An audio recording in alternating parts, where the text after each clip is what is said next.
আসসালামু আলাইকুম রহমতুল্লাহি ওবরকাতুহ। সম্মানিত দর্শক, ডক্টর মোহাম্মদ ইউনূসের ক্ষমতার উৎস কি? তিনি কতদিন থাকবেন?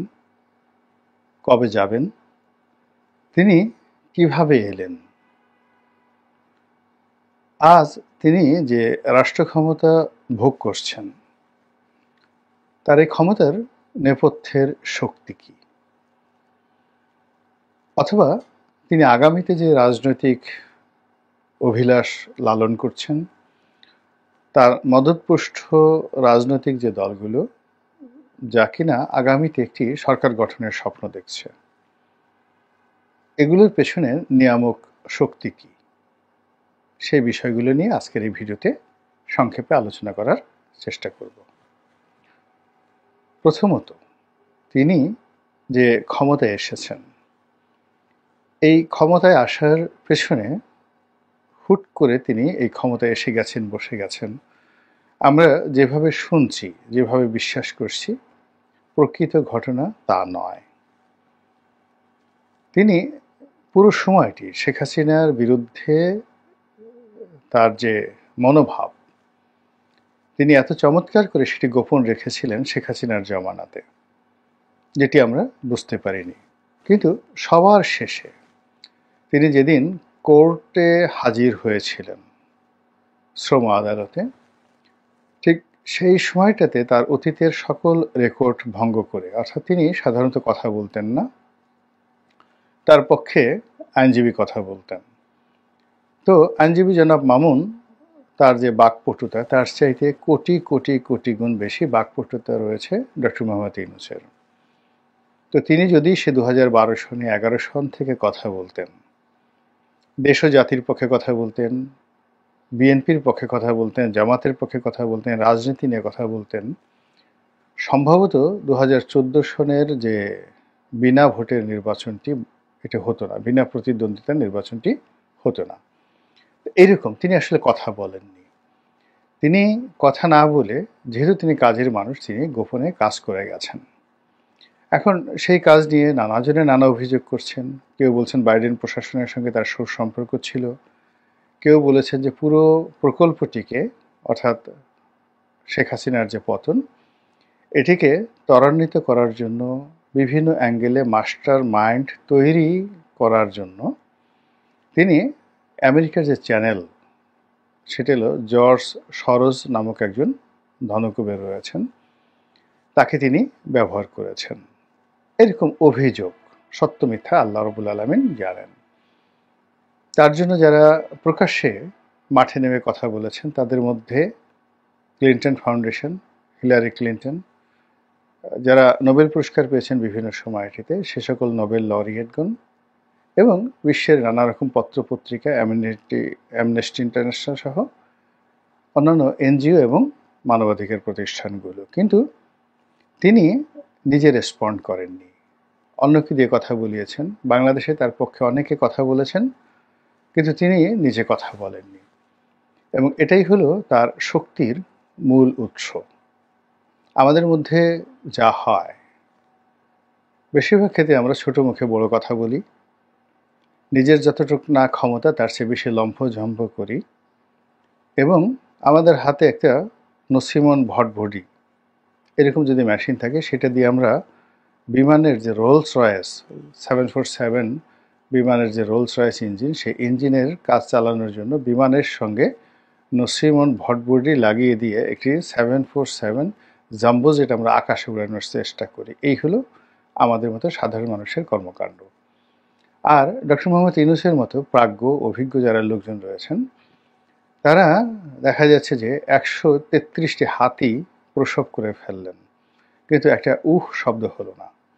কিংবা 1000 রয়্যাল বেঙ্গল টাইগার সমাজে ছড়িয়ে দিলেন, সুন্দরবন থেকে এনে 1000 রয়্যাল বেঙ্গল টাইগার সমাজে ছড়িয়ে দিলেন, কিন্তু একটু শব্দ করলেন না। আমাদের মধ্যে যারা সাধারণ মানুষ, তারা বাঘের একটা পশম, সুন্দরবনে ঘুরতে গিয়ে কোনো একটা জায়গা থেকে বাঘের একটা পশম পেয়ে, সে হয়তো দেখা গেল সেই পশমটিকে বাঁধিয়ে ঘরের মধ্যে রেখে তারপরে বন্দুক নিয়ে সামনে দাঁড়িয়ে বিরাট একটা ছবি তুলে বলার চেষ্টা করেছিলেন, বাঘের গুলি করে বাঘকে গুলি করে তিনি শিকার করেছেন। বাঘ পালিয়ে গেছে, তো বাঘ ধরতে পারেনি, বাঘের পশমটি তিনি নিয়ে এসেছেন। তো এরকম হলো আমাদের সাধারণ মানুষের যে চিন্তা চেতনা। কিন্তু ডক্টর মোহাম্মদ ইউনূস নীরব থেকেছেন এবং সেই পুরো সময় 2010 থেকে একেবারে 25 সন পর্যন্ত এখনও তিনি নীরব রয়েছেন, কিন্তু তলে তলে তার কাজগুলো হয়ে যাচ্ছে। তিনি যেভাবে ক্ষমতায় এসেছেন, যেভাবে ক্ষমতায় বসেছেন, এটি একটি রহস্যের আধার। এই রহস্য আমরা এখনো পর্যন্ত উন্মোচন করতে পারিনি। তিনি যে কথাগুলো বলেছেন বিভিন্ন সংবাদপত্রে, তারপরে বিভিন্ন সাক্ষাৎকারে, এটি অনেকটা দেবশিশুর মতো সহজ সরল উক্তি। তিনি বলেছেন, আমি শেখ হাসিনার সঙ্গে একেবারে পেরে উঠছিলাম না। তারপর তিনি বলেছেন যে আমি এইসব নিয়ে চিন্তাই করছিলাম না, আমি পালিয়ে যাওয়ার চিন্তা করছিলাম, অন্য দেশে থাকার চিন্তা ভাবনা করছিলাম। হঠাৎ করে ফোন আসলো, একটা অভাবিতভাবে আমি রাষ্ট্র ক্ষমতা পেয়ে গেলাম।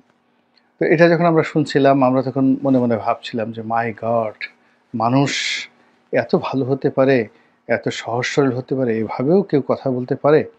কিন্তু পরবর্তীতে একটু চিন্তা ভাবনা করলে আমরা দেখলাম যে না, ঘটনা আসলে তা নয়।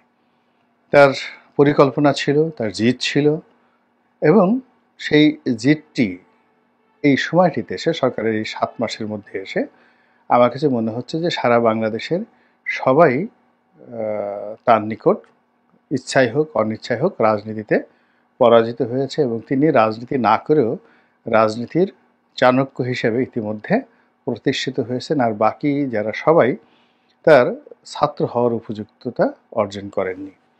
ইতিমধ্যে গত 7 মাসে বাংলাদেশে অনেক মব হয়েছে, কিন্তু কোনো মবের জন্য শেখ হাসিনাও পর্যন্ত ডক্টর ইউনূসকে দায়ী করেননি। মবের জন্য ছাত্র জনতাকে দায়ী করছে, কেউ জামাত শিবিরকে দায়ী করছে, কেউ বিএনপিকে দায়ী করছে। অর্থাৎ বাংলাদেশে যা কিছু হচ্ছে, দুর্নীতি, অনিয়ম, চাঁদাবাজি, তার কোনোটি ডক্টর মোহাম্মদ ইউনূসকে স্পর্শ করেনি। তাকে কেউ এখন পর্যন্ত পয়েন্ট আউট করেননি যে you are the mastermind for all of the irregularities. বরং সবাই মনে করছেন যে ভদ্রলোক মানুষ, বয়স্ক মানুষ, তিনি পেরে উঠছেন না, তিনি একা কত কী করবেন, সংক্ষিপ্ত সময়ের জন্য আসছেন, তাকে একটা ব্রিদিং স্পেস দেওয়া উচিত। এই সকল যে আলাপ আলোচনা হচ্ছে, এর মধ্যে তিনি তার আসল কর্মগুলো সেরে ফেলছেন। তিনি রাজনৈতিক দল গঠন করার যে অনুমোদন, সেটা দিয়ে ফেলেছেন। ইতিমধ্যে বাংলাদেশের রাজনীতির মধ্যে কতগুলো সর্বনাশ ঘটে গেছে। আওয়ামী লীগের অন্তরাত্মা বলতে যা বোঝায়, কলিজার মধ্যে যে খোঁচা দেওয়া, সেটা তিনি দিয়ে দিয়েছেন। 32 নম্বর ভাঙা হয়েছে, গণভবন ভাঙা হয়েছে, চুরমার করে দেয়া হয়েছে। গণভবনে সেখানে সেই যে জুলাই আগস্টের বিপ্লবের স্মৃতি, তার একটি জাদুঘর তৈরি করার প্ল্যান করা হচ্ছে, এবং ওটি এখনও পর্যন্ত যেভাবে পড়ে আছে, তাতে করে ওটা সংস্কার করে জাদুঘরে রূপান্তরিত করতে 3-4 বছর তো লাগবেই। কাজেই তিনি এরকম একটা জাদুঘর প্রতিষ্ঠা না করে 3-4 বছর সময় মিনিমাম লাগবে। তো তিনি না করে সেখান থেকে যাবেন কি করে? এটা তো তার পক্ষে সম্ভব নয়। তার একটা নৈতিক দায়িত্ব আছে না? এরপর জুলাই আগস্ট বিপ্লবের যারা আহত ব্যক্তি হয়েছেন, যারা শহীদ হয়েছেন, তাদের তালিকা করা, পুনর্বাসন করা, তারপর তাদের অনেকে আবাসন দেওয়া। এখন সেই আবাসন কি গণভবনে দেওয়া হবে, সেই আবাসন কি 32 নম্বর দেওয়া হবে, নাকি সুধা সদনে দেওয়া হবে, এগুলো নিয়ে অনেকগুলো সিদ্ধান্ত নিতে হবে। এবং সেইগুলো যে সিদ্ধান্তগুলো তিনি নেবেন, এক একটা সিদ্ধান্ত বাংলাদেশে বিস্ফোরণ তৈরি করবে, এবং আওয়ামী লীগের মধ্যে রীতিমতো একেবারে যাকে বলা হয় কেয়ামত শুরু হয়ে যাবে, হাসর নশর শুরু হয়ে যাবে। কিন্তু তারা কিছু বলতে পারবে না। এর কারণ হলো ইতিপূর্বে তারা যখন ক্ষমতা ছিল, তারাও তো এইভাবে অনেকের বাড়ি ভেঙেছেন। অনেকের বাড়ি ভেঙেছেন, বেগম জিয়ার বাড়ি ভেঙে সেখানে তারা পুনর্বাসন করেছেন অনেককে। তো সেটা সরকারি প্লট ছিল, সরকারি প্লট, ক্যান্টনমেন্টের প্লট বেআইনিভাবে দেওয়া হয়েছে। এখন ডক্টর মোহাম্মদ ইউনূসের সরকার তারা যদি বলে 32 নম্বর সুধা সদন এটি অবৈধভাবে নির্মিত হয়েছে, বেআইনিভাবে দেওয়া হয়েছে, আপনি কি করবেন বলেন? কিচ্ছু করার আছে আপনার? কিংবা তার যে পূর্বাচলের যে সহায় সম্পত্তিগুলো শেখ পরিবারের, সেগুলো বাতিল করা হচ্ছে, আপনি কি করতে পারছেন? কিচ্ছু করতে পারছেন না। কিন্তু এই জিনিসগুলো যখন করা হবে, যদি বলা হয় 32 নম্বরে একটা পিনাকি সাহেবেরা তো অনেক কিছু করতে চাচ্ছেন, কেউ কেউ হয়তো টয়লেট বানানোর কথা বলছেন, তো এগুলো না করে জুলাই আগস্ট বিপ্লবে যারা প্রথম সারির শহীদ রয়েছেন, জীবন হারিয়েছেন।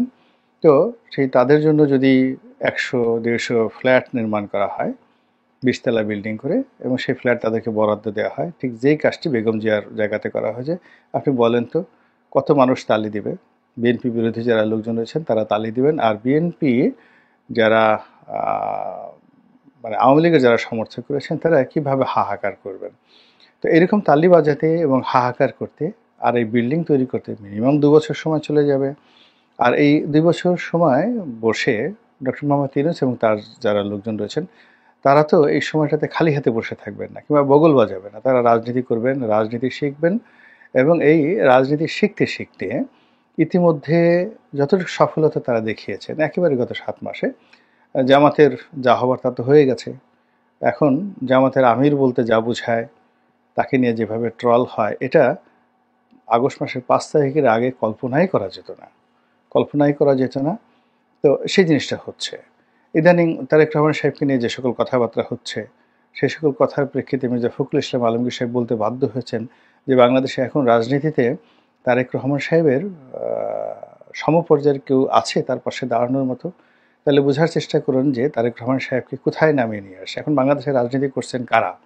রাজনীতি করছেন নুরুল হক নুরু, রাজনীতি করছেন জোনায়েত সাকি, রাজনীতি করছেন নুরুল হক নুরুর দল থেকে বের হয়ে যাওয়া আমজনতা দলের জনাব তারেক রহমান, উনিও তারেক রহমান।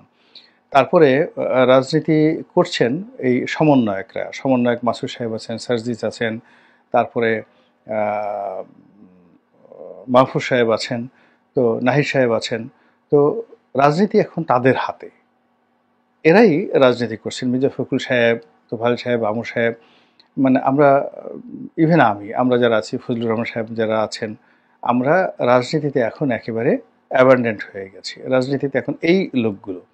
তো এখন ধরুন চিন্তা করুন যে মঞ্চের ওপাশে তুলনা করার জন্য মাসুদ দাঁড়িয়ে আছেন, মাসুদ তুই ভালো হয়ে যা, সেই মাসুদ, বা মাসুদ ওজন কমাও, সেই মাসুদ। তারপর শেষে সার্জিস, নাহিদ,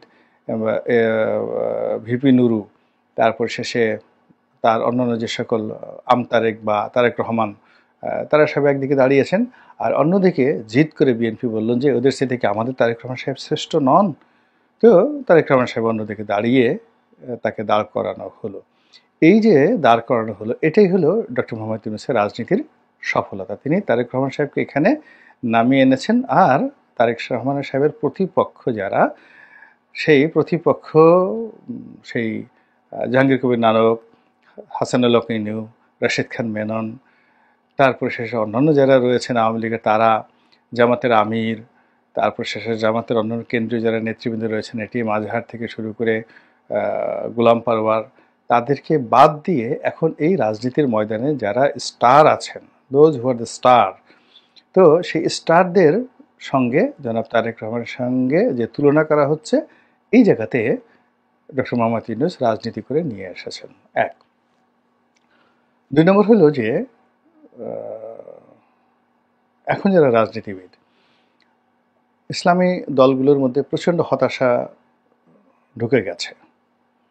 তাদের মধ্যে সেই ঐক্য এখন আর চরমোনাই, হেফাজত আর জামাত এক টেবিলে বসে একই সুরে ইনকলাব জিন্দাবাদ বলতে পারছেন না।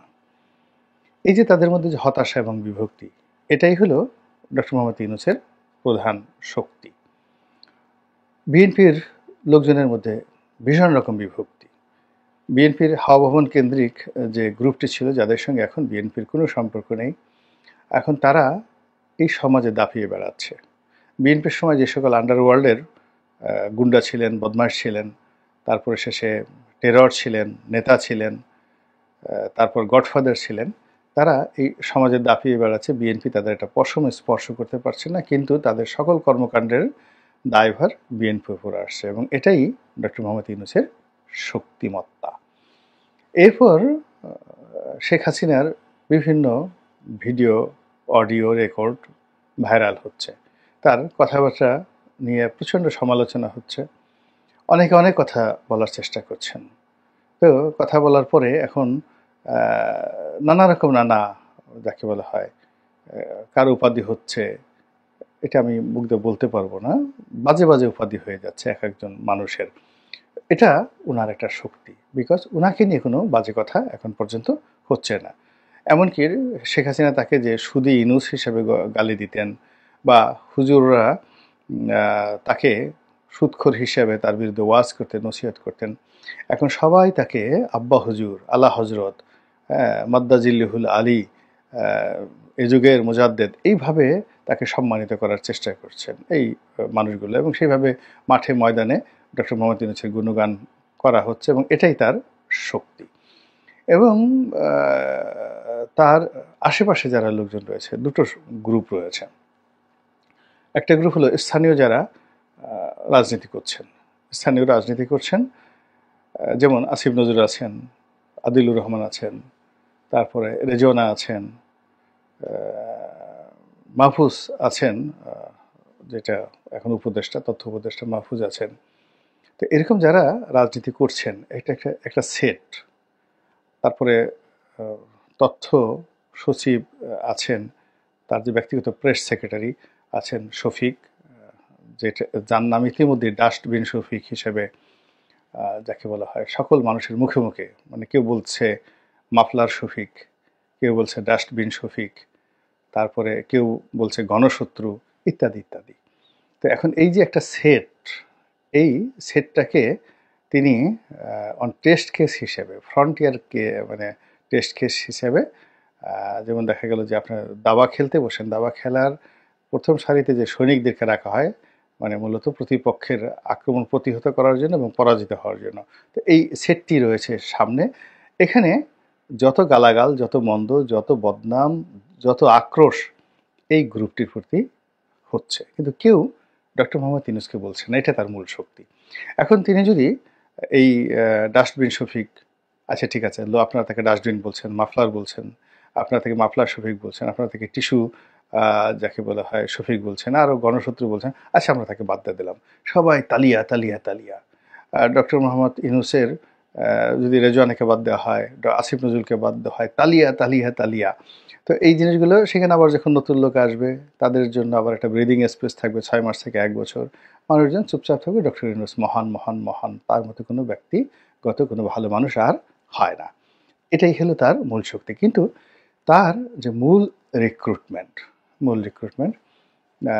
যিনি যারা বিদেশে কাজ করছেন, বিদেশি বিভিন্ন বিষয় নিয়ে কাজ করছেন, বিদেশ থেকে যাদেরকে এনেছেন ইয়াং, তাদেরকে তিনি রেখেছেন ধরাছোঁয়ার বাইরে। এরা কূটনৈতিক অঙ্গনে দেশের বাইরে, দেশের ভিতরে কাজ করছেন, দিবানিশি কাজ করে যাচ্ছেন গোপনে, নিভৃতে। আমাদের দেশে একজন আইজি ছিলেন, সেই আইজির একজন ছেলে আছেন মিস্টার সিদ্দিকী, তো এই বদলে কাজ করছেন। আরও অনেকে তার বিশেষ সহকারী হিসেবে কাজ করছেন, পুলিশে অনেকে কাজ করছেন, যারা মূলত সিদ্ধান্ত নিচ্ছেন, কাজ করছেন, কিন্তু তাদের ব্যাপারে একটা ট্রু শব্দ হচ্ছে না। এর কারণ হলো তারা মূলত তার উজির এবং নাজির, এবং সেই উজির নাজিরের কারণে তিনি তার যে কাঙ্ক্ষিত ফলাফল, তিনি কাঙ্ক্ষিত ফলাফল কিন্তু ঘরে তুলে ফেলেছেন। এবং এভাবে যদি চলতে থাকে কিছুদিন, তাহলে তিনি আরও শক্তিশালী হবেন, আর তার যারা প্রতিপক্ষ তারা হতাশ, দুর্বল, তারপর শেষে যাকে বলা হয় পক্ষাঘাতগ্রস্ত হয়ে পড়বেন, অনেকে দেশ ত্যাগ করবেন হতাশায়, অনেকে ভয়ে, এবং এরপর তিনি মাশাআল্লাহ কিছু অ্যাকশনে যাবেন, কঠোর সিদ্ধান্তে যাবেন। আর সেই কঠোর সিদ্ধান্তে তিনি যখন যাবেন, তখন চারিদিকে শুধু তালিয়া বাজাতে থাকবে। আপনি এখন চিন্তা করুন, বাংলাদেশের জেলা শহরগুলোতে যদি তিনি একটা শুদ্ধি অভিযান চালান, এবং ইদানিংকালে যারা চাঁদাবাজ হিসেবে, অত্যাচারী হিসেবে যারা আবির্ভূত হয়েছেন, তাদের 2-4-10 জনকে হ্যান্ডকাপ পরিয়ে পুরো শহর গাধার পিঠে চড়িয়ে তিনি ঘুরান, কিংবা কাউকে যদি প্রকাশ্যে ব্যত্রাঘাত করানোর ব্যবস্থা করা হয়, সেটা পুলিশ দিয়ে করানো হোক কিংবা মিলিটারি দিয়ে কথা হোক, সারা বাংলাদেশে ইউনূস জিন্দাবাদ, ইউনূস জিন্দাবাদ, ইউনূস ভাইয়ের সরকার বারবার দরকার, ইউনূস ভাইয়ের সরকার বারবার দরকার। এই বাঙালি এইভাবে অতীতকালে আইয়ুব খানকে স্বাগত জানিয়েছেন, এরশাদ সাহেবকে এইভাবেই তারা স্বাগত জানিয়েছিলেন। তো এইভাবে আসলে ক্ষমতার যে একটা রসায়ন, সেই রসায়নটা একেবারে কিভাবে কোনটার সঙ্গে মিক্স করলে পজিটিভ হবে, কোনটার সঙ্গে নেগেটিভ হবে, এই সব জিনিসগুলো খেলাধুলা ডক্টর মোহাম্মদ ইউনূস বুঝে গেছেন। ফলে কি হলো, তার এই জ্ঞান বুদ্ধি, এটা হলো তার শক্তি। আর তার এই জ্ঞান বুদ্ধির কবলে পড়ে প্রতিপক্ষ যে সব কিছু নাঙ্গা হয়ে যাচ্ছে, এটি হলো তার দ্বিতীয় শক্তি। আল্লাহ আমাদের সবাইকে হেদায়েত দান করুন এবং হেফাজত করুন। আসসালামু আলাইকুম ওয়া রাহমাতুল্লাহি ওয়া বারাকাতুহু।